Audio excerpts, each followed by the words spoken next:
3, 2, 1.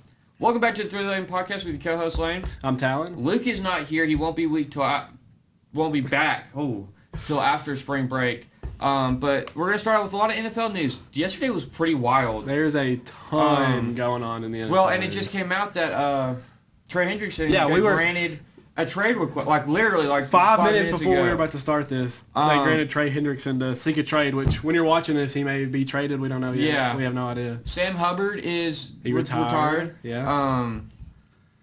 DK Metcalf, the Seattle room, that picked up. Yeah. Within an hour, Tyler Lockett gets released. And then 5 minutes, it's like DK Metcalf. And then an hour later, Jackson Smith-Njigba was like, hey, yo, what the? Yeah. And it's like, dude, you poor man. Now you're stuck with Jake Bobo. Jack Smith-Njigba was already I had him on fantasy. He was crazy. He's going to go even more. I think he's a good slot or number 2. I wouldn't have him as number 1. I think he can be number 1. I think he's going to be very good. Watching him play, it feels like he can be dominant. But now you're looking at a Seattle team that if DK's out, I personally had them taking Jackson Dart in the first round. Talk about Jackson Dart later, but yeah, you're pretty much looking at a reset on the offense. You've got to get offensive line. I don't trust Kenneth Walker, Zach Charbonnet. You're pretty much starting over offensively. Defensively, they're really good. You don't like Kenneth Walker at all?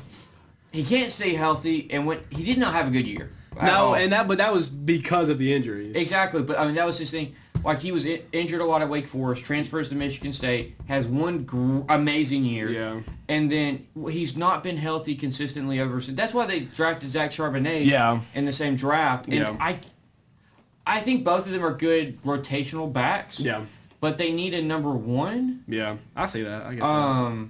I don't think I have them taking Jackson Dart because Geno's in his last year of his deal. Yeah, love Geno Smith, but he's been crazy resurgence with the Seahawks. But he's going to be 34, 35. You've got to move on from him. Yeah, he's just if old. Jackson Smith-Njigba is your number 1 going forward, you've got to get your future quarterback there. Yeah. Because having him with Geno is not. You've got to get somebody on Jackson Smith-Njigba's timeline. Yeah. And you've got a young O-line, and it's pretty good. Yeah. DK Metcalf, though, I saw something, and I thought this was great, because we talked about it last week. Sunday's episode should be out tonight. As of this recording, we're recording this on Thursday. This should be out on Sunday.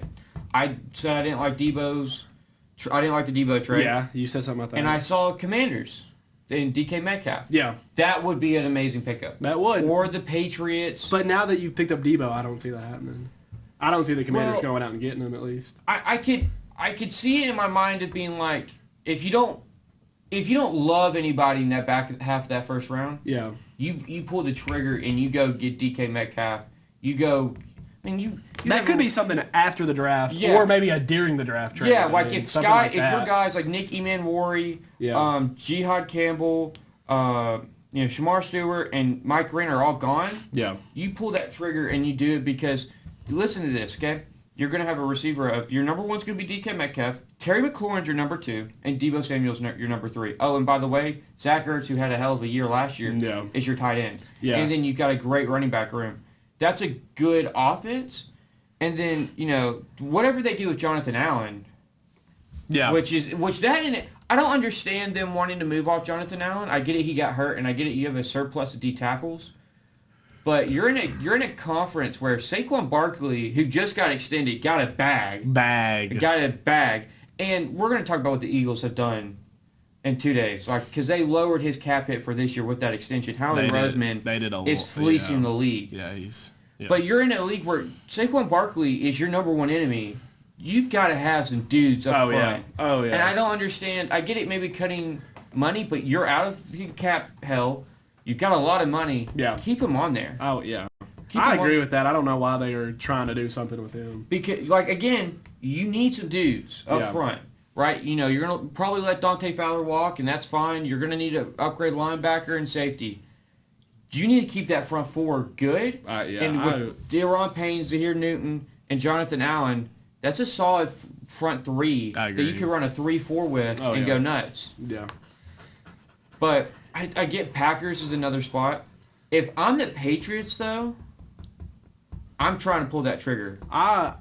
There's a lot of teams I think he would fit very well. I saw Steelers. I think he's probably already underrated. He hasn't been able to. He's big, physical, and he's so fast. It's because he plays in Seattle with Geno Smith. Yeah. But like again, he's put up great numbers.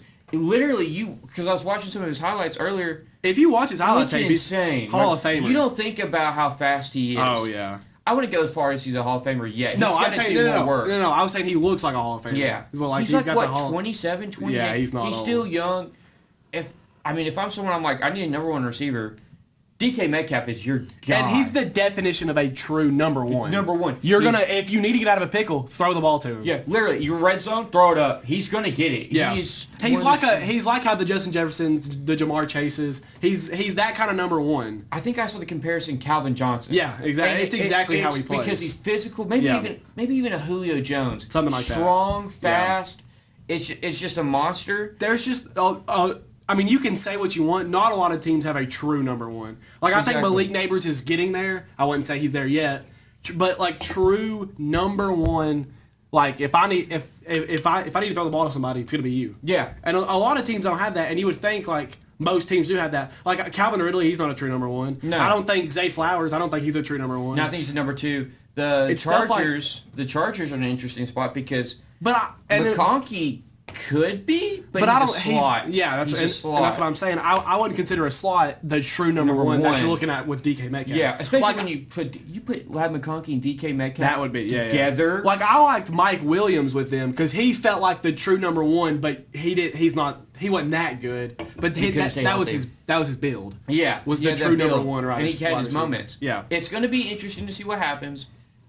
I think wherever he goes, he's going to be great. And this puts them in an interesting position. Who do they draft then? Yeah. Because at that point, if DK's gone and you get another first, you get a first this year, you could pull the trigger on Jackson Dart and then get a Matthew Golden, a Tyrell McMillan, a Luther Burden. If they can get one of the three, and then move forward, and then you have a young core to move with. Geno Smith is going to nurture them through their first year, and then second year you let them loose. It's going to be scary. I think they're in a good position. Yes. Like, they're rebuilding. Their defense is stacked. They're in a very good spot. Yeah, so all they need is pretty much, I think, if they had better QB play, they'd be a lot better. Like, and Geno Smith's no scrub, but he's not elite. He's good. He's not elite, and I wouldn't say he's great, but he's right there. He's good. He's right there. Yeah. Another one, Joey Bosa got cut yesterday. I understood it because he's making a lot of money. He's missed 23 games in 3 years. Yeah, but he'll be good. He'll be good for whoever can pick him up. Yeah, that's getting a lot of traction. Yeah, it'll be interesting to see where he goes. One I'm fascinated of, and I think this went under the radar. Darius Slay getting cut. That was weird. And he talked about how he had an interview with Amon-Ra St. Brown, and he kind of alluded to that he's got one more year left. Yeah, and they tried trading him last year. They didn't. Good thing they didn't. He's still an elite corner. Yeah. Is he going to be out of football? No, so he's going back. This is where I'm going to. Okay. He talked about wanting to return to Detroit. And that's kind of what I was thinking. Detroit's losing Carlton Davis, and you're hearing about they got to replace him. Well, guess who's still playing great ball? You can probably get him for cheap. Oh, yeah. He's been there. And he wants to go back. Yes. Yeah. Darius Slay to the Lions would be great. And right when you see that, that's the first thought that came into my head. It's like, he'll Lions. probably... Lions. That's what we were... Like, cause me and my roommate were sitting there, we were like, he could go back to the Lions now. Because they need another corner. That'd be perfect for him. Shaw and Terrion Arnold aren't ready yet to be the opposite corner. Yeah. So you just put him in, and, you've got a veteran. I still think healthy Lions win the Super Bowl. I think they need another pass rusher. I don't know. Aiden Hutchinson was playing like the best defensive player in the league. Yes, but he had to. If he had a down game, there's no pass rush. Yeah. You need, what the Texans did. You have Will Anderson. Yeah. What'd they get out on the other side to balance the defensive line? Danielle Hunter. Yeah. And now guess what? You can't flip protection to the left or flip protection to the right. Yeah. You've got to have it evenly balanced.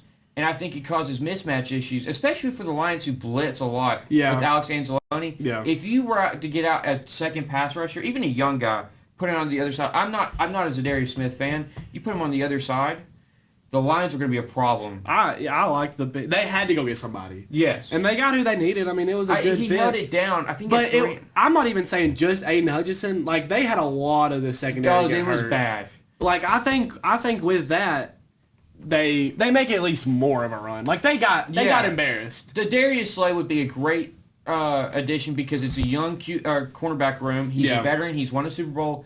He's had a great career. Very good career. He was always good. Yeah, I mean, he was an all-pro 2 years ago. Yeah.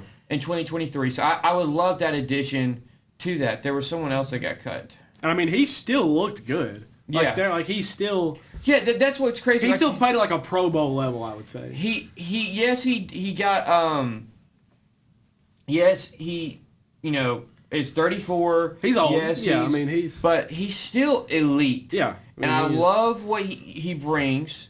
And even if you get him just to fill in, just to play a few games, he's going to be huge for that room. Yes. Just the cornerback room in general. Especially coming from where he comes from, and he fits the mantra that they need to have guys that are going to be dogs. Yeah, and just because that's kind of because he's like big. I mean, he talks a lot, stuff like that. Yeah. That's what corners, I would say, are supposed to do. I think you want to get in the receiver's head. I think you want to know, like, hey, I'm locking you down, stuff like that. I think you want that out of a corner. Yes. And I think he can, like, help teach that, maybe give them confidence.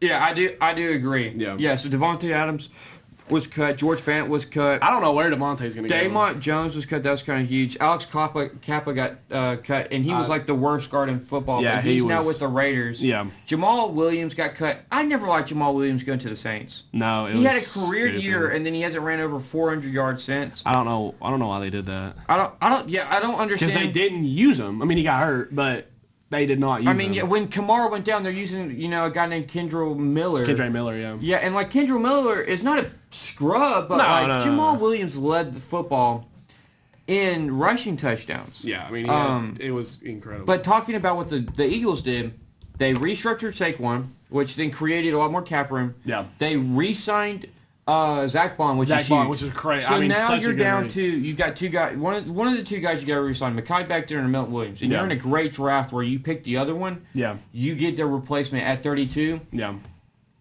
For me, Mekhi Becton, you got to bring back. That's what I would have said. Because Mekhi Becton, he's huge. He's giant. Monster. And here's the thing. If Lane Johnson retires, Mekhi Becton got brought in the league as a tackle. Yeah. So you just kick him back out. Put him back over there, yeah. So just bring him back. Milt Williams, yes, was a big part, but he wasn't big till last year. Yeah. So I feel like you just go. I think if you have to pick one, I'm taking Mekhi Becton. Mekhi Becton. That's what I would do. Because Milton Williams is going to get overpaid. Yeah. Overpaid. I agree. Tutu Atwell got it. You know what was huge? What I thought was big?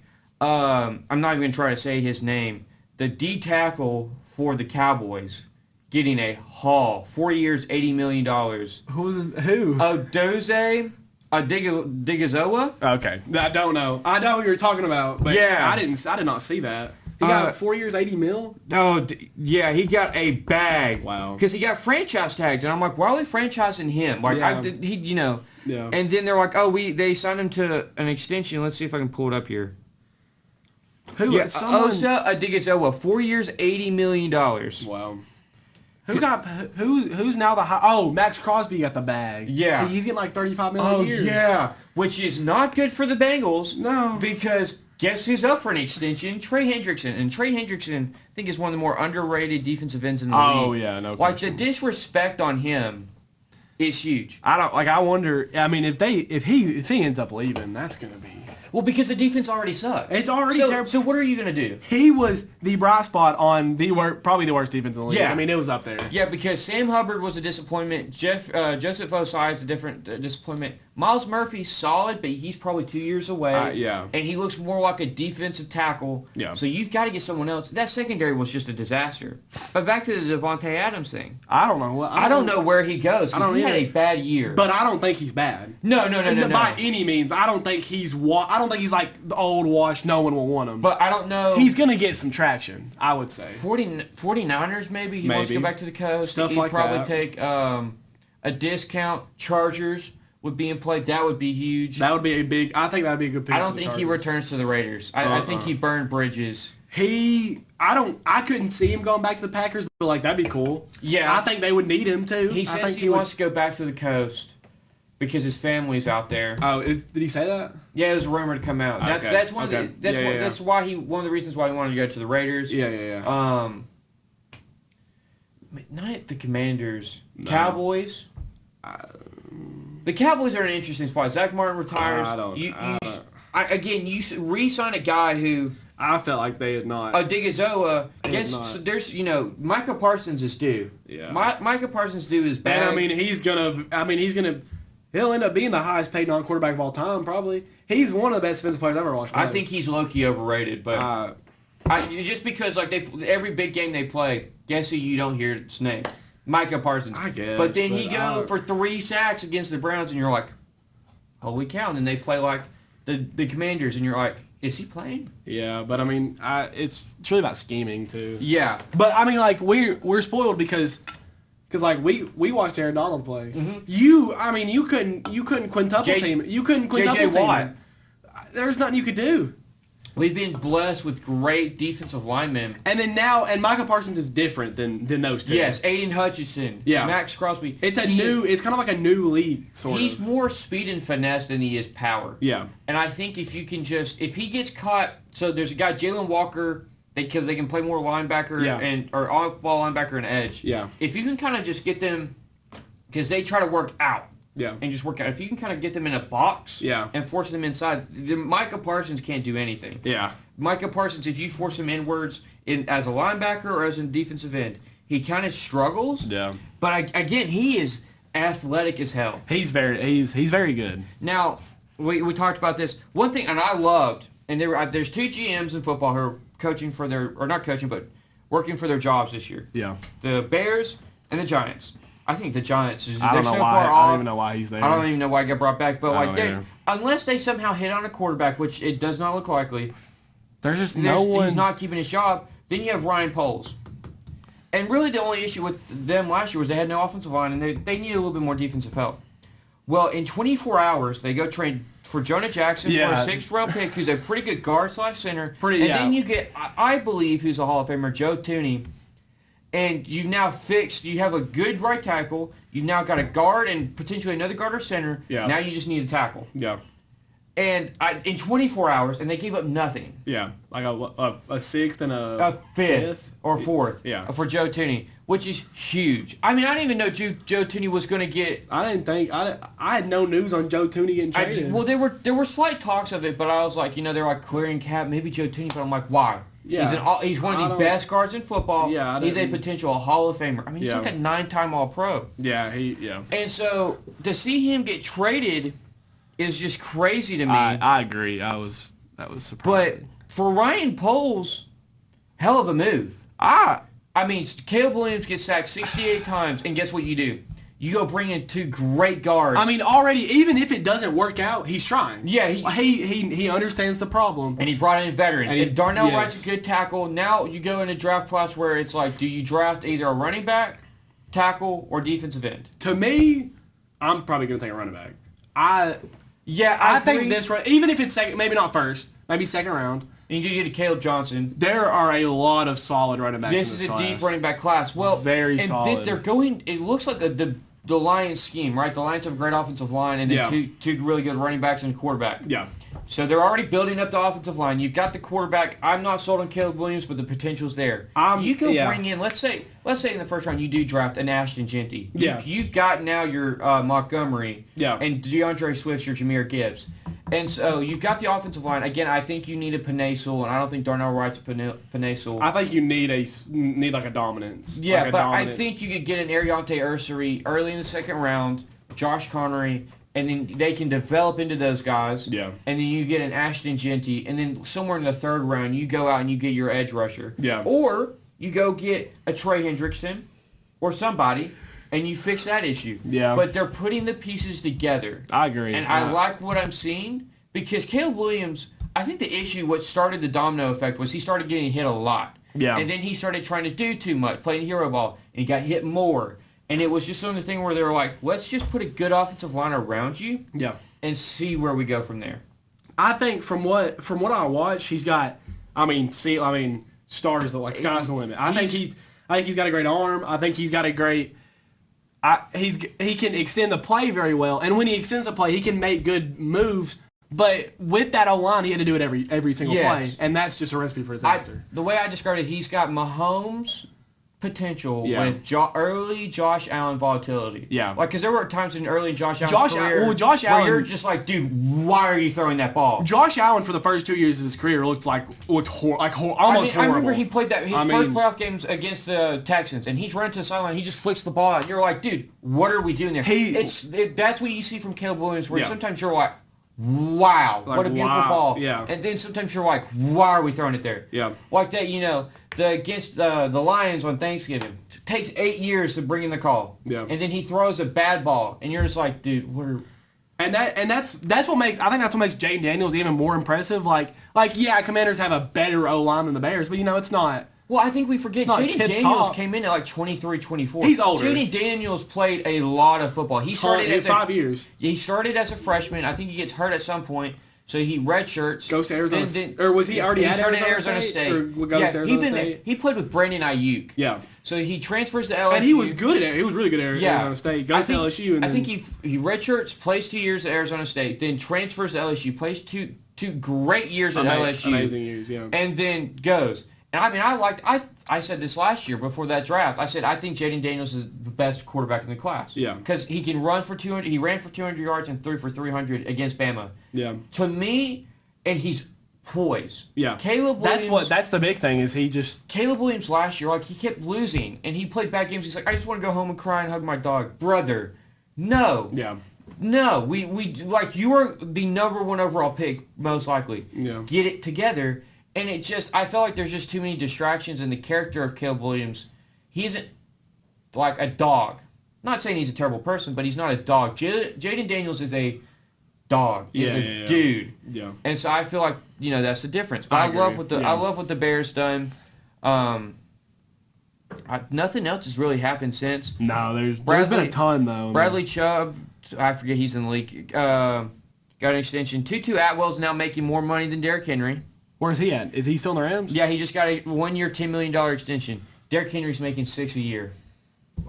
However that happened... I don't know. Tutu Atwell, he's not a scrub. No, he's a poor man's Kevontae Turpin. Ain't no Derrick Henry, No, yeah, he's just, let's just give him $6 million, though. But the Myles Garrett thing, now let's segue to that. Okay. This is going to start getting ugly. Yeah. I think, and I was talking to some of the guys that work here with Brown fans. They said, oh, we'll just bring him back. They said they want to re-sign him. I don't think people understand. Myles Garrett wants out. He does not want to stay. He does not, and the Browns are nowhere close. And they can't make any sort of an effort to be like, hey, if you keep staying, there's no pitch. We'll make a push. There's no sell push. 7 years, yeah, maybe. Seriously, he's 29. That window's closing. Yeah. And so here's the issue where you're running into, it's kind of like what happened with Jimmy Butler. Jimmy Butler had out and the issues came, and so they didn't get a ransom for him when they traded him to the Warriors. Yeah. Myles Garrett's, you're looking at a place where he does not show up to minicamp. Then he doesn't show up to training camp. Yeah. Well, at that point, you have no leverage. Yeah. Everyone knows you're trying to get him off your hands. Right now, you could probably get, I think, 2, maybe 3 first-round picks because he's the best end in the league. Yes. He's one of the best we've seen. And you could get a haul for him. Yeah. For a franchise that is a depth of talent. Yeah. You go bring him in. Yeah. And move forward with it. Yeah. And, you're refusing. You're like, we can re-sign him. And then he doesn't want to re-sign. Yeah. And then but they're like, we don't want to trade him. So either you let him sit for a year and get nothing in return, or you trade him, you get a haul, and you help restart this franchise, which blew up with the Baker Mayfield thing. I don't know, dude. The decisions they make on paper never look as bad as they turn out. Yeah. It's sad. It sucks. Like Deshaun Watson, I was like, okay, I see. And it was obviously too much, and even in the moment, it was still too much. Fully guaranteed was wild. But it didn't look as bad as it does now. Yeah. He has been horrible. Probably the worst quarterback that I've ever watched. And we're about to do our top 32 quarterbacks here in a minute. But he can't run anymore, and he refuses to run, and that was something that made him so great in Houston was his legs. And he looked so good with Houston. Yes. He looked like a top 5 quarterback. He looked next up. And he looked like a future MVP candidate. And then it just went downhill. And, whatever he did, we don't know if it's fully... We don't know anything. Because, they made a deal, but then there was another allegation. Yeah. You just don't know. Yeah. And I'm not someone to say he's guilty because, again, There's a lot of innocent until proven guilty. Yeah, and there's a lot of it's a lot of those cases that end up being false. Hush, yes, and so it can ruin a player's career. Like Mike Green, he had 2 false sexual assault, allegations. Trevor Bauer, stuff like that. Yeah, and to where you don't want to condemn them, but also when there's smoke, there's fire. Yeah, and it's just like, but I mean, I trade him. I'd call up the Lions. I'd call up Atlanta. I'd call up. I'd call up the Commanders and be like, what do you want? And, you could get your quarterback, the bridge quarterback in Hendon Hooker from the Lions. You can get 3 first-round picks, and you could go out, I think you get, Joe Milton. He showed promise. I like what I saw from him. If you put him in the right structure, I think he is a problem. He's got a cannon. Obviously. He's got a cannon. And, again, the clip where he's running to his left, and he flips his hips quick and then rifles a shot into a window that is probably this big between the pylon and the DB right here and hits him, all while throwing it over 20 miles an hour. That's elite accuracy. He has every single thing you would want in a QB other than, I guess, accuracy. But he shows flashes. He flipped his, him flipping his hips. He ran, stopped, flipped through in 2 seconds. Not even 2 seconds. It was bang, bang, bang. And, on a rope. He's big. He can run. I remember when he came in, he was at Michigan. He was compared to Cam Newton. Yeah. And he ran more then. And it looks, and that comparison is still there. You could see the comparison. I think he's decided not to run as much, and that's probably, he's a better thrower than Cam. Oh, yeah. He's a better thrower. Realistically, he probably has one of the best arms we've ever seen. Baseball pitches that ball in. That pitch, I think he thinks to Kayshon Boutte. Looking at that play, you look at it and you're like, yeah, starting quarterback in this league. You think best quarterback in the league, right? That's got to be. Because you're looking at, this is a weak draft class, right? Yeah. Somebody's got to make a move for Joe Milton. Yeah. Somebody. Now, obviously, Myles Garrett wouldn't go. Well, he wouldn't go to the Patriots. But they're not far away. You've got your quarterback of the future. Yeah, the Patriots are looking up for sure. I love Vrabel. The offensive line suspect. You have no talent at receiver. Your number 1 is a number 3. And Kayshon Boutte could probably turn into a number 2. But again, your number 1 receiver is a number 3 on a great team. And Jalen Polk didn't hit at all. Wasn't even close. Javon Baker missed. Yeah. So the running back core, I like Ramondre Stevenson, but it's a mess. He's a backup at most. Yeah. And he's a solid backup, but he's nothing more. The defense outside of Oscar Gonzalez is suspect, and Kyle Duggar. Yeah. So you're looking at a whole overhaul, but you're looking at, I think they're a lot closer than the Browns. The thing about a whole overall is when that whole overall doesn't include a QB, it's 50 times easier. Well, like you saw with the Commanders. They flipped it. Eagles. All they needed was that QB, and boom, you're there. The Eagles, they have Jalen Hurts. What they do, they redid their whole defense, and guess what? 2 years later, they're back in the Super Bowl. It makes it so much easier having that QB. Because you don't have to worry about it. I think Drake May is that QB. He threw a lot of picks, but again, that was a terrible offensive line and receiving core. Horrible situation. So for him to have 15, I think he had more touchdowns, and ran for a bit. Yeah. You're looking at it and you're like, it's there. Yeah. Just give him the weapons. Yeah. So. And I think that'd be a great spot for DK. I get yes. I think it'd be a great spot for both sides too. Drake May would love him. I think DK would love it. And then, by the way, I don't know if the Patriots would give up the 4th overall pick. I think that would be too much for DK. For DK, I would say that'd be too much. But next year's 1st round pick, and this year's 2nd, you take that and you run with it. Or you get this year's 2nd, which is a 4th overall. A good second. High second. Yeah. And you just run with it. Yeah. Then you get 2 seconds maybe, or a distant 1st and a 2nd now is pretty much a 1st. Or maybe one of your young receivers. Yes, they would. Obviously the Patriots don't have anybody to trade as a receiver. Demario Douglas or Kayshon Boutte, but and that's what I'm saying. But if they want to replace of some sort, they're you can put them in as your third or second if you have to. But I think now we need to, because we teased it last week with me saying Jalen Hurts is the best quarterback in football. Yeah, this is gonna be a segment. This might end up being the last bit that we talk about. Sadly. It could end up, yeah. But do you want to go first? Well, I can. Or do you want me to go first? I think we start at the bottom and go up. Right? Is that what you're thinking? No, we work, because we know who's at the bottom. We work That's top what I'm down. saying. So I said we work bottom up. No, we work top down. You want to work top down? Yeah. Okay. Who's your number one quarterback? Okay. My number one quarterback is Josh Allen. I have him at 2. Okay, that's fine. I have Jalen Hurts at 1 because Jalen Hurts is the only one that's beating Patrick Mahomes and outplayed Patrick Mahomes. And I get the put, I guess, but in no world is Jalen Hurts a better quarterback than talent-wise, no. Than who I have above him. I trust Jalen Hurts more. So are we? So are you putting this as like for this next season? This quarterback I want, yeah. Okay, yeah. And I get that, but he's not for me. For me, he's not up there. He's not up there. Okay, like so that. Josh Allen at 2. Who's your 2? My 2 is Joe Burrow. I think Joe Burrow. I have him at 4. I think Joe Burrow QB wise is one of the best. Is maybe the best QB in the league, straight up. Oh yeah, but I mean it's just his situation. I mean, 3 is Lamar. I have 3. I have Lamar at 3. 4 out of Joe Burrow. Who was your Jalen Hurts, Josh Allen? Okay, yeah. Lamar Jackson, Joe Burrow. 4. I have Mahomes. I have him at 5. I have Jalen Hurts at 5. So top 5 is the exact pretty same. much, yeah. Top 5 is the exact same. Who's your 6th best quarterback? I put Jane Daniels. Yeah. Yes. 7. 7. I put Justin Herbert. That is insane. Really? Justin Herbert is your 7th best quarterback? Yes. I have him at 13. I have Baker Mayfield over him.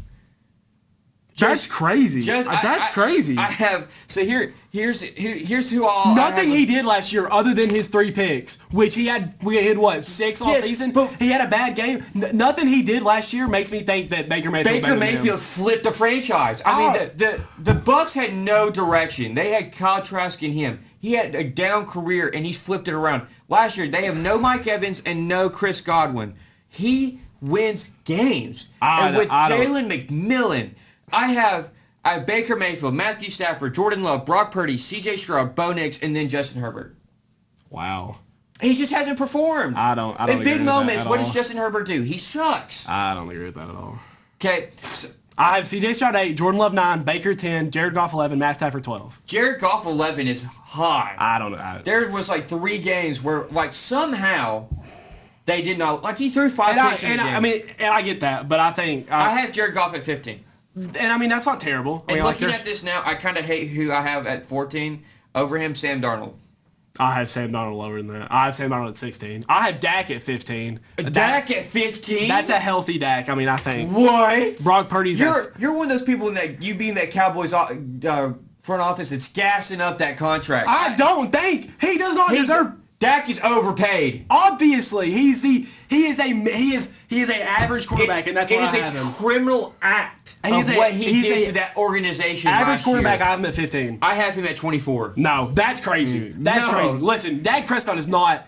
Just because he's overpaid doesn't mean he's bad. Tell me what big game he's won. That doesn't matter. Yes, it does. No, it doesn't. He's making like damn near $60 million a year. I hate Dak Prescott. Obviously, I'm a Giants fan. I hate him, but he's better than 24. He is not the 24th best quarterback in this league. Trevor Lawrence has done better than him in a playoff game. I don't care. Dak hasn't won a playoff game since his rookie year. I don't care. Outside of when they shellacked an old and worn out Tom Brady. Okay. Who was going through a divorce. Okay.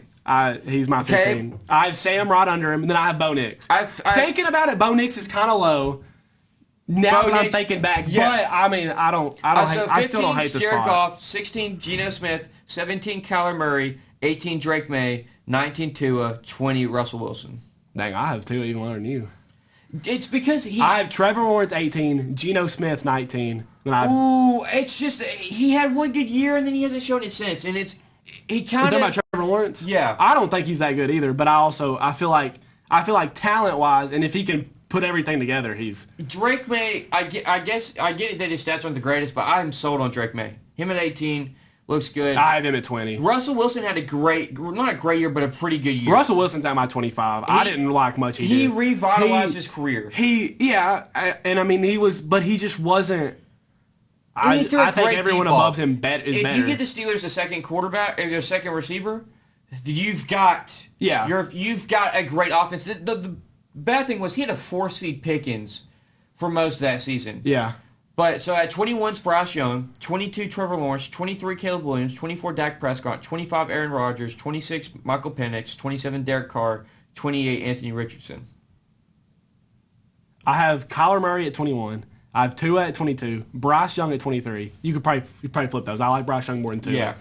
Either Bryce Young has potential, but he's a game manager. And we haven't. And obviously he looked amazing. I would say he looked over hot. He looked really good at the end of the year last year. At the last 3 games, but like up until then, it was like but like at the same time, like he showed flashes. We're wowing when he throws 190 yards. Like he showed flashes that he never had before. So there's a chance. I'm a Caleb Williams hater. I've been a Caleb Williams hater. I'm a Caleb Williams believer. I think he's going to end up being good. I'm also an Aaron Rodgers hater. I have Michael Penix at 24, Russell Wilson at 25. I really like Michael Penix. I hope he's higher. I hope he's good. I hope he's higher on this list. list. As a Falcons fan, I hope he sets the world on fire. He's got all the weapons in the world. I hope he's higher on this list, but I couldn't put him there. I have Aaron Rodgers at 26. That's fair. I have Anthony Richardson at 27.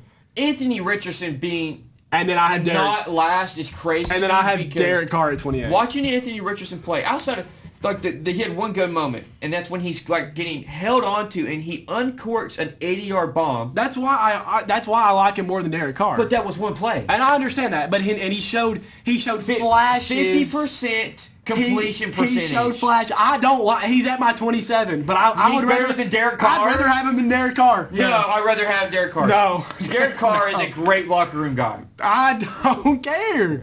Ain't no Cardinals my 29. I have the Browns 29. I have the Giants 30. I have 31 Raiders and 32 Titans, mainly because of draft position. I have Raiders 29, Titans 30th, Giants 31st, Browns 36th. I just think because the Titans, they're not going to be sold on a quarterback, so I feel like they're going to trade back. Which means, for me, I don't see them drafting number 1 overall. Yeah, I don't see it. So that's why I have them at 32 because that means. You're not going to pay anybody. You're not going to bring a veteran there. You're going to give Will Levis another year. Yeah. And Lord forbid, another year of Will Levis. I was not...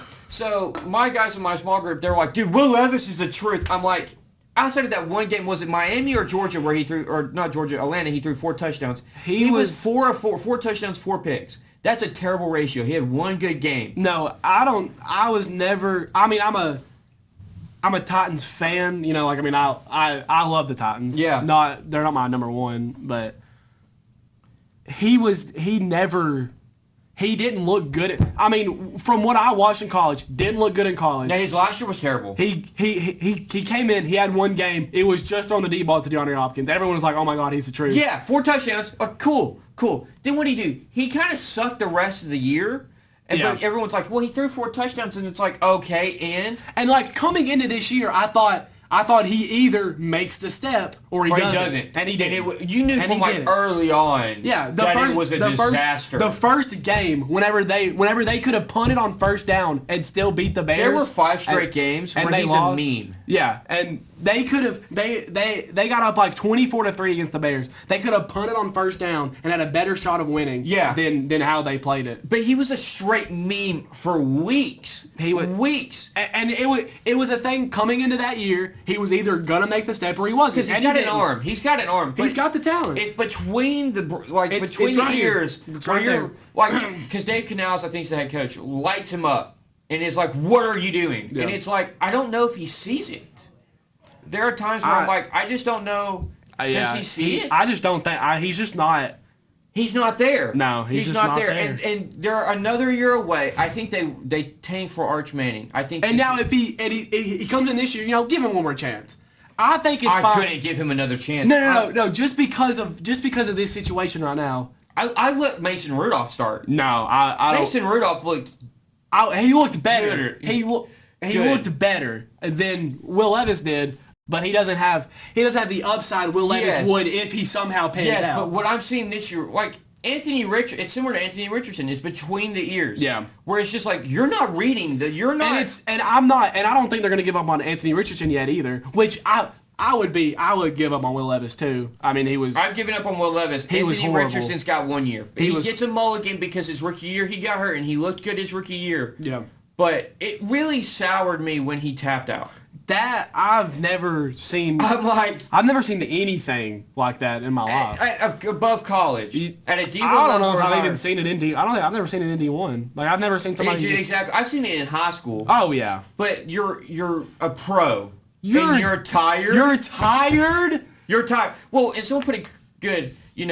Offensive linemen play every snap, kick or field goal, and everything. And they're pushing big old boys. You're standing back in the pocket and throwing. I don't give a shit if you're running 20 yards. I've never. You're tired? Imagine how them big boys up in the front are feeling. Yeah. Them guys are exhausted, and you're tapping out. To me, that sets a terrible example. It's a horrible locker room presence. It's just right there. And then the whole thing where they start attacking Pat McAfee. Yes. Where I'm like, why are you attacking? Pat McAfee is loyal to Indiana sports. He is a Colts legend. And you're attacking him. To be honest, when you think of Colts legends, you think of Peyton Manning, Marvin Harrison, and Pat McAfee. And you're attacking him. He's a huge part of the Colts fandom. Like DeForest Buckner hasn't done anything since he's got there. And that dude's huge. That receiving course is interesting. Michael Pittman. It's odd. Alec Pierce. And Josh Downs. Well, and A.D. Mitchell. It is weird because every week it was a different. Alec Pierce would go for 103, and then the other guys would go for 25. Alec Pierce would go for 2 catches, 150 yards. And then Michael Pittman's got 3 catches for 20. And Josh Downs got 1 catch for 5. But then Josh Downs goes down and has almost 200. Yeah, and you're game. You're like, why are y'all doing this? Well, how is it happening where it's not the same guy ever? Like, it's not consistent. Or why can't we all have 70 yards a game? Why is it one guy and then the rest are gone? Yeah, and it's to me, it's just the luck of the draw. Can you catch what Anthony Richardson's throwing? And that could be, and all of that could just straight up be on Anthony Richardson. And this is why watching Anthony Richardson is why I'm so low on Jalen Milroe because the floor is so low. So low. And the ceiling's high. Their floor is right there, and their ceiling is right there. Yeah. I think they're almost the exact same player. I think they are. Except Anthony Richardson is definitely more mobile. Yes. But I think ceiling and floor wise, they are the exact same. I honestly, Milroe, I think they're just terrible passers. Yeah. I mean, watching Milroe, and I said this again, and I feel that Tennessee game is not on. Tennessee didn't win it. Alabama didn't lose it. Milroe threw. I mean, at one point there, you hear they go. They've ran the ball 4 straight times, and they can't get anywhere. But you can't let Milroe throw the ball. Yeah. I mean, he's running to his right, and there is a running back on the line of scrimmage, and you just got to just drop it to him. He rifles it over his head, and you're like, what are we doing? Yeah, and I mean, you get him into NFL staff now, and you can maybe start fixing those problems. Well, it's weird. So he starts out as a staff, like his feet are even. Starting out, which is very weird. Most quarterbacks 1 foot behind. Yeah. And so it's the same, but it also seems like everything's moving fast. That gets hard whenever you can't see the field. When you can't process everything. Yeah. And that's where I'm like, because I mean, at that point, it's not his fault. It's just not working. You just can't do it. Like Lamar Jackson, everyone was like, you moving to running back. He made great plays.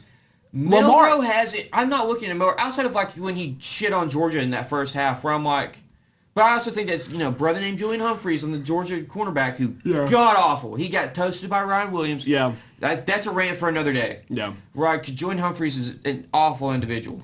But I mean, it's just there's nothing there. The accuracy's not there. He throws. It's so weird, and it's just like Anthony Richardson, beautiful deep ball, but you have him throw 15 to 5 yards, probably it's a disaster. Probably the two, in a vacuum, probably the 2 most beautiful deep balls in the league right now. Intermediate to short, and it's a disaster. It's horrible. Watching Milroe, there's a crosser coming through him, across his face, and he just throws it over him. And you're and the reason that people like that get drafted is because those things can be fixed. But But how many times do we see it get and that's what I'm saying. It's rare. Josh Allen got fixed, but he played at Wyoming, so he does that state of the art stuff. Yeah. Milroe's at Alabama with Kalen DeBoer, who's a quarterback guy. Yeah. And they couldn't fix him. Yeah. To the point where it was. I mean, and Milroe is in the. I think arm talent's not there like Anthony Richardson and Joe Milton. Yeah. But he's in kind of the same boat. Yeah. He's inaccurate. But Joe Milton was more accurate. You could run a crosser and Milton could hit it. Yeah. Again, I'll send you it later. The tape, you go that second half, especially the start of that third quarter, they can't hit any. It's not James Pierce. who had a damning report at the combine. Yeah. It's not Omar Norman Lott. It's not Jared McCoy. It's literally Milroe. I mean, there are multiple plays where there's guys wide open, and he can't hit them. And he took it out of the game because they were winning that game for 3 quarters, and Milroe took him out. So, he made no sense because he went on and had one of the best games I've ever seen against Georgia. He looked perfect. I mean, he was making sniping guys. He was making everything look easy. And then he goes on and he goes Tennessee and then Vanderbilt and stuff like that. Where you're just looking at him and you're like, dude, what are we doing? Vandy to me didn't feel like his fault. Like Diego Pavia just like I think Vandy played amazing. Diego Pavia Tennessee did not play good enough to beat Alabama. No, they weren't getting to him. I felt like Vanderbilt played good enough to beat Alabama. Again, Alabama didn't lose the game as a team. Tennessee didn't win the game as a team. Milroe lost that game because you had like quarterback. You can't. You should not be able to take that game out of his hands. They had to. Yeah. Because he was throwing picks. He was missing everything. The offense lost momentum because it wasn't like hitting hands and is done. He's behind, over, in front, and he's like throwing piss missiles, and you're like, bring it back. Yeah, just calm down. Bring it back. I think, I think. Because he has that big play potential, and I think he just wanted that every play. Yes. Stuff like that. And I think he wanted to make the good throw, so he's overthinking stuff like that. Before I did my watching tape, I was like, I could see someone talking into his talent. And that Tennessee game, when I think of Miller, plays in my head where I'm like, it's not good. Yeah. And I think if Anthony Richardson didn't enter the league, Miller is a first-round pick. But you didn't see what... But you saw what happened that archetype does. Yeah. And you're like, it's terrible. Like, you have to be...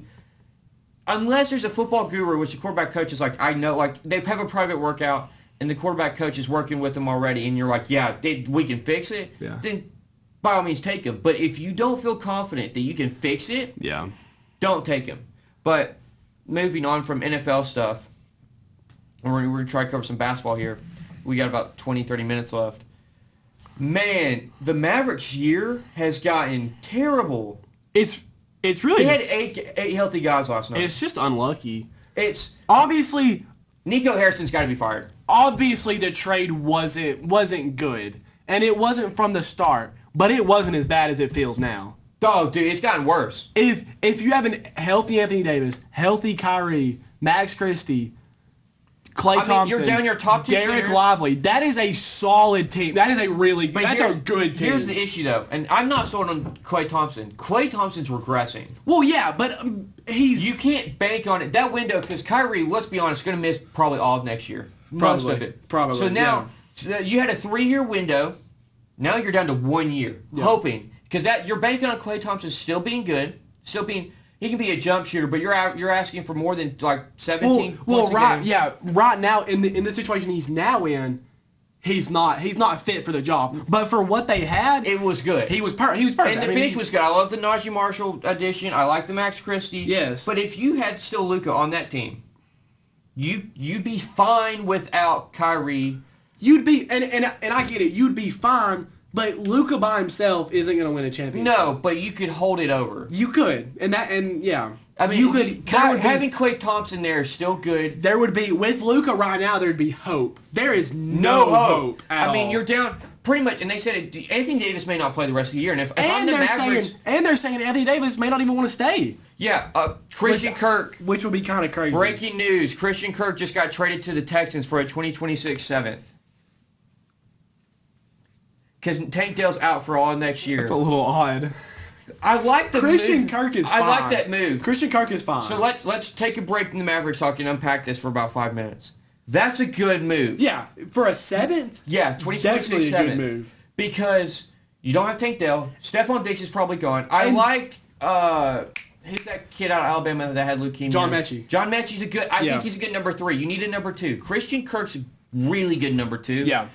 I love that move. Now, this year, everyone said C.J. Stroud regressed. C.J. Stroud was one of the top 3 most hit quarterbacks in NFL last year. He did not regret. No. Well, I mean, obviously the sophomore slump. Yeah, but that offensive line was terrible. Nothing he could do. He got sacked 9 times against the Chiefs. Wasn't he the most sacked in the league, or was that was Caleb Williams? He was, I think, 2nd or 3rd. Yeah. He was the top 3 most pressured quarterback. Yeah.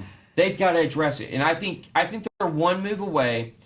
I've had them, if Tyler, I don't know if Tyler Booker falls there, but if Tyler Booker's there, you pull that trigger. If not, a brother named Gray Zabel out of North Dakota State, you pull that trigger. Gray Zabel, I watched him at the Senior Bowl. That kid's a dog. I love what that move does because Joe Mixon revitalized his career. You got your running back. You got your number 1. You got your tight end.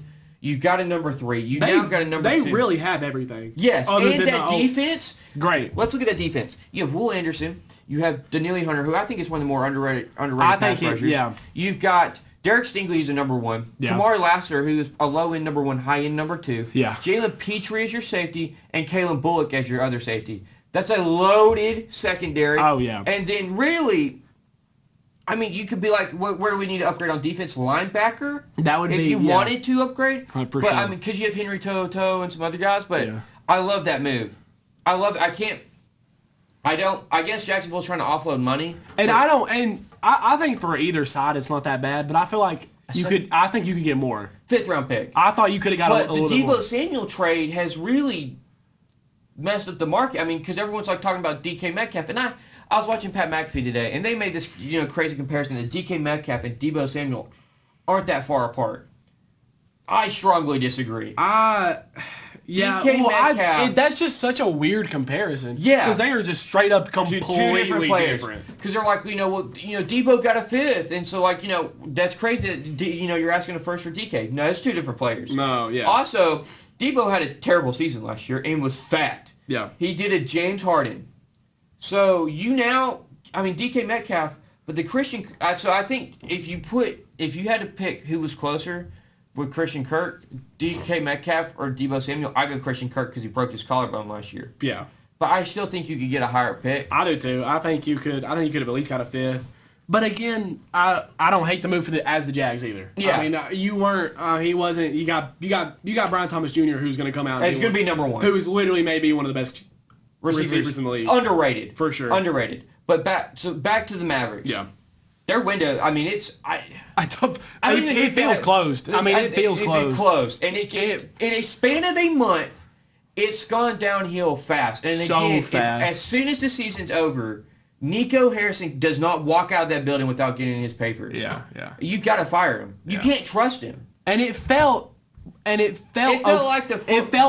for the first 3 quarters that Anthony Davis played. You're like, because I was always okay with the trade as the Mavericks. I was probably higher on it than a lot of people were. Yeah. But those first 3 quarters, you're like, shoot, he's playing how we wanted it. And then classic AD shows up and he gets hurt. And he gets hurt. And then Kyrie gets hurt. And other guys are getting hurt. And it's just like... It was just so fast. The life of... that franchise has got reset now. Yeah. The life of it has been pulled out. Yeah. Because now you got an And now the Mavericks Thompson. are a solid franchise, in general. I don't think they had their 1st round pick this year. Yeah, I mean, I think... But, they can put pieces together. It's just going to be a little bit. Yeah. They had pieces and they just got rid of them. So it's going to be another probably 3 or 4 years till they get back to where they were. Well, I don't think... I'm going to look here. I want to know if they have their 1st round pick this year. 'Cause I saw something where they don't. And if they don't, that's bad. Who would have it? No, they do have their own pick. Okay. So, again, they suck enough. They get in the lottery. Cooper Flag, of course. Ace Bailey, somebody like that. And there's 5 players who could be, obviously not Luka Doncic. I'm not making the comparison. But great players. But can be, instant impact and reopen the window. But again, you're now looking at, you had a 3-year window. And if you can keep Anthony Davis. AD's got 33, going to be 33 next year. Those top 5 players would work well with Anthony Davis. Kyrie's going to be 35 next year. He'll be 36 when he's healed. I still think Kyrie's going to come back and play two decent years, I would say. But in a reduced role. Yeah, for sure. Because he's now going to have a year and a half off. Yeah. He's older. He's, Or I could see a world where he doesn't come back. And he just retired. I could see that. At that point, Nico Harrison's out of Dallas. No, he's he's not allowed back into town. He's not allowed back in. He's probably not back in Texas. They have Houston. He goes to Houston. But you single-handedly sabotage the franchise. This is one of the worst months. The sports overseers just said, "How dare you?" And just God hit the Maverick franchise. Yeah, it was And I mean, it's a lot, and a lot of it was just unlucky. It's bad. A lot of it was just unlucky. Bad breaks. Like, because we could be sitting here right now, a month after the trade, and be like, this was decent. Like this was not as bad as everyone thought. Max Christie was the only reason where you're like, I can stomach it. Yeah, and he's good. But now you don't have Kyrie. But now you don't have anybody. And so you got one first-round pick out of it. Like we could just be sitting here and it could be so much different. Anthony Davis stays at his level. And Kyrie's playing good. Max Christie's playing like he is. And we could be sitting here being like, this wasn't a fleece. But like, now that window's shut. Yeah. And that first-round pick for the Mavericks that they got from LA, 2029. Yeah. Guess what? Luka's still going to be on the team, so that's not going to be a good pick. The Lakers are already up to second in the West. Yeah, again. So this whole thing where we shat on Luka, it's just like, obviously it wasn't Luka. And they've somehow revitalized Jackson Hayes' career. They're going to be a problem. The Lakers just find a way. Yeah. And I think they forever will. Like, forever. Now, another thing, we'll probably cover these two things and probably end it. And then we'll talk real quick about Jose Altuve. Do you think the Pistons are for real? Like, not going to win a title for real, but do you think that this franchise is going somewhere? I would think they're trending upwards. No Jared Ivey, by the way. Yeah, and Cade Cunningham looks great. You've now got your Asar Thompson replacement if he doesn't pan out in Ron Holland. Yeah. You've got your future 1 and 2. You've got Malik Beasley's looking like a dog. And he was solid on the Bucks last year too. He just has even more of a role on the Pistons now. He looks like how he did when he got traded to the Timberwolves. Yeah. You now all you need is really a small forward because Asar's a 4. Jalen Duren looks great. Marcus Sasser looks good. It's a really good franchise. I think their window is starting to creep. They got another year or two. Yeah. I was hoping JJ Redick went there. Yeah. Because he's such a young coach, there's no pressure. He can mold them. But now he's looking great with the Lakers. Oh yeah.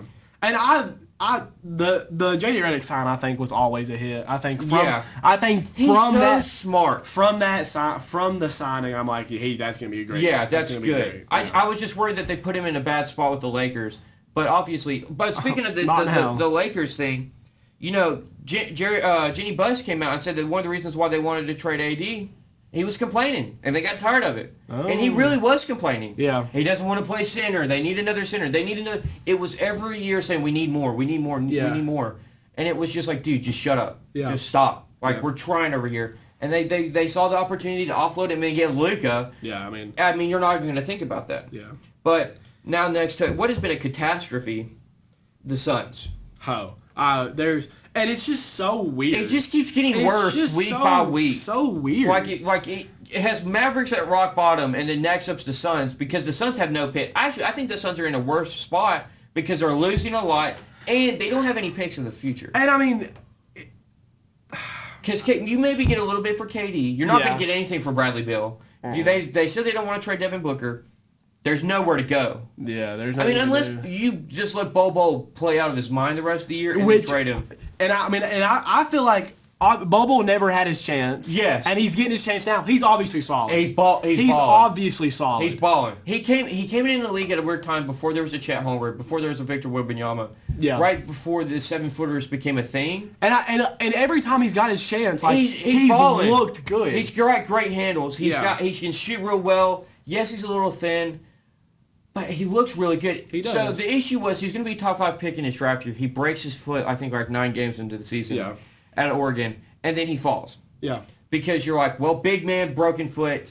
It's going to be a thing. I'm about to say falls for a reason. Yeah. I mean. Because, Chet Holmgren, he has a Liz fracture in his leg, and it's, big, tall people like that, lower leg injuries. But, man, he looks good. Yeah. But the Suns, I thought the Mike Budenholzer signing was weird. I thought them firing Monty Williams was bad. I agree. And obviously from the start, the Budenholzer didn't look horrible. And it was just such a weird... The Bradley Beal bringing in thing was odd. I never liked that. Because, and then they gave up so much for Katie. Mikal Bridges and Cameron Johnson. And, then they trade away DeAndre Ayton. And then they don't have a set center. I feel like a lot of times whenever you see a coach leave or get cut, fired, leave, he got booted out of Milwaukee for a reason. And you're like, why did they do that? There's usually a reason. Now he shammed the Hawks But, like, he got booted out of Milwaukee for a reason. And we didn't really know the reason. But now we know. But then you see... Him telling Devin Booker that he needs to be less vocal? Yeah. Why? Yeah. Why? Like, What's the whole... and again, they have no first-round picks. They're in purgatory. Yeah. And it's just... Because you see a weird head coach firing... 99% of the time, there's a underlying, there's a reason. Big reason. There's a reason, and then it always ends up. We always end up seeing why, because he's been obviously he hates KD hates him. Yeah, I mean KD is miserable. They hate each other. I just don't see where this turns out to be a good thing. I don't either. Where you're just like, you know what? Yeah, I like this. I like the move. It's a good move. Yeah. It's not been a good move. Yeah. It's not been, and then the KD, the locker room's fractured because you said you were going to trade KD. Yeah. And then you don't trade KD. Which and now I think he's there. and he looks miserable. I think you should have. Yeah. What I think. I was confused when they didn't. So they have their 2 first-round picks this year. Okay, so they do have first-round picks. Oh, no. That's okay. A lot of them are heavily protected at the top 8. So again, yeah, they don't. Most of their picks aren't going to convey over. Yeah, that's just going to turn into a lot of seconds. Oklahoma is going to run the league for a while. It's going to be a problem for a while. And behind them, the Spurs, and then behind them is the Rockets and the Lakers. I mean, the Lakers are going to stay up there. Yeah, but they have no first-round picks too. I mean, the issue is the Thunder have more first-round picks, so they can let certain guys walk, like Luke Dort, Thunder have Case and Wallace, and you know what you can do when you let a Case and Wallace walk? Replace him with another young guy. Exactly. You can let Kendrick Williams walk. You can eventually Isaiah Hardenstein. I don't see how they don't win 3 in the next 6 years. I'll be honest. I'm being honest. Health, but the emergence of... But like you see Chet Holmgren get hurt, they got better. Yeah, because Isaiah Hardenstein played. Exactly. The only issue is the lack of depth at big man. Jalen Williams That's is the only small backup center. Yeah. But here's the thing. If you need to, just put Jalen Williams at the 4, the one with the LEN. You put Holmgren at the 5, and have Isaiah Hardenstein come off your bench. Yeah. And so it'll be interesting. But quick baseball, because we've ran over a lot. Yeah. Sean Murphy gets hurt 4 to 6 weeks. That trade's looking worse and worse because William Contreras is getting better. It is starting to look worse. And when Sean Murphy plays, he looks pretty good. Well, last year he did not. He batted like 189. Last year, but he was hurt all year. Yeah, he's a great defensive catcher. Yes. Offensively is the issue. But Drake Baldwin, I'm sold on him. Yeah. He looks good so far. He'll be the replacement. Yeah. This thing, and it's going to be funny, we're going to end on this. Jose Altuve playing left field. I don't understand. I get it, Jordan, you got to move off to DH. I get that. But Jose Altuve, who's one of the the shortest baseball player. He's what, 5'6"? 5'6", I think. You're going to put him in left field. He can't rob anything. Dude. He's like, what, 35? So he's not going to. So he can't beat you with athleticism. Yeah, I don't understand. Like the defensive rating. He was solid. Like he was solid offensively. He's last 34. Year. Yeah, he had. I don't think he's gonna fall off offensively. I mean, he's always looked good. Yeah, it's just not good. He's 5'6" and he's 34. It's just not good. Yeah. I don't understand it. He's never left the Astros, so I love that. We love player loyalty here. I do. I would. It's just like, come on, dude. Like, what are we? It's just because you trade Kyle Tucker, which was wild. Out of everywhere you could put him, that's like one of the last places I would put him. Left field. Yeah. Like, and it doesn't look good. It just. He was perfect at second base. Was second base for him. Like you leave him there. Which I mean, obviously, bad rap at second base. Or as he gets older, move him to third because Bregman's gone. Yeah, move him to third, right? Because he loses his legs. Yeah, but you're not going to put a 34-year-old who's 6 or 5'6", a 165, mind you, in left field. Yeah.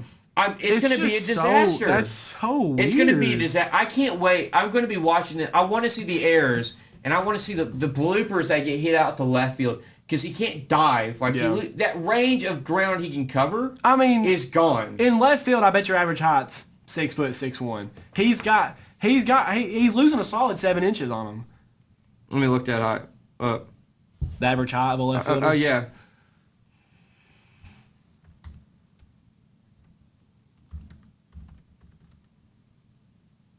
Because it's got to be.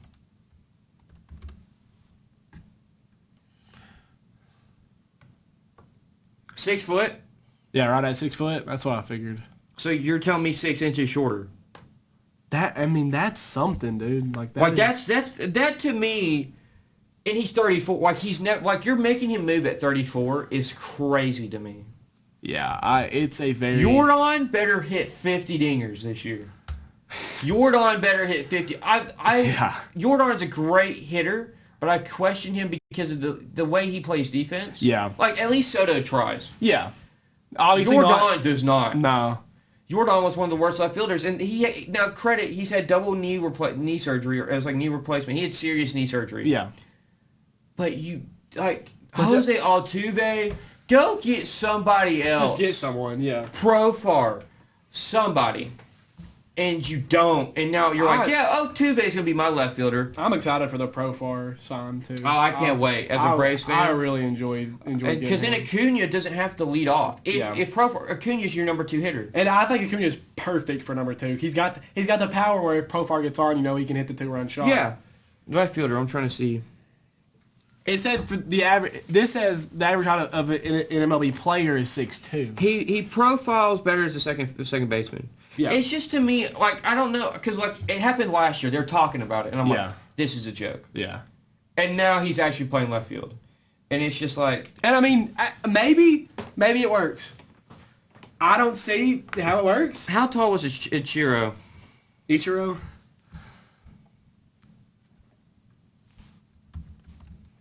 Guess he played left field, and he was a second baseman. 5'11". Okay, so he's 5 inches taller, which is crazy. And he's 10 pounds heavier. So, what are we doing? Yeah, I don't. I didn't know Ichiro played for Miami and the Yankees. I learn new facts every day.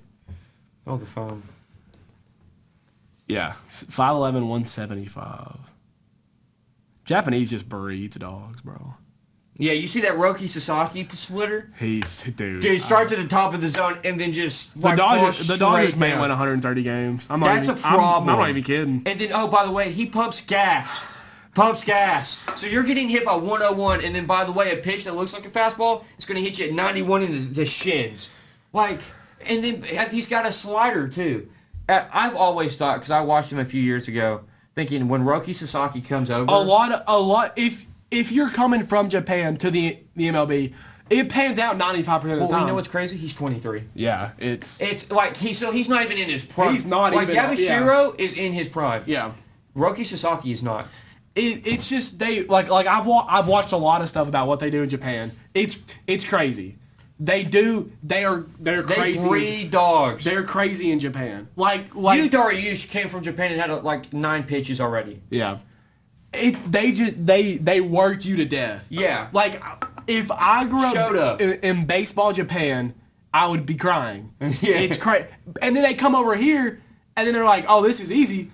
Let me throw 102." You know, they throw I've seen in high school they throw 200 pitches a day. Yeah. Stuff like that. Shota's the opposite. He throws 91, but it's pinpoint. It's on. He wants it on the right corner. About to say, corner. If you're throwing 91 coming from Japan, it's going to be where you want it. And it's from the left side. It's going to be where you want it. Yeah. So, it's just... That's a whole different can of worms. Talking about Japan baseball is just... It's crazy. They're... What they do is... Yeah, they got a third baseman that's about to come out. Matsusaka Marasumi. Yes. That guy... Oh, Lord. Oh, Lord. When that guy debuts, it's going to be a year... I think it's next year is when he's eligible to be posted. I've heard of him. Holy cow. They breed them different. It's stupid. It's crazy. But I think that's all for today's episode. We ran longer than I think we originally talked about. We were going to try. But I don't know what the full runtime is. But we'll see. Thank you all for watching. Thank you.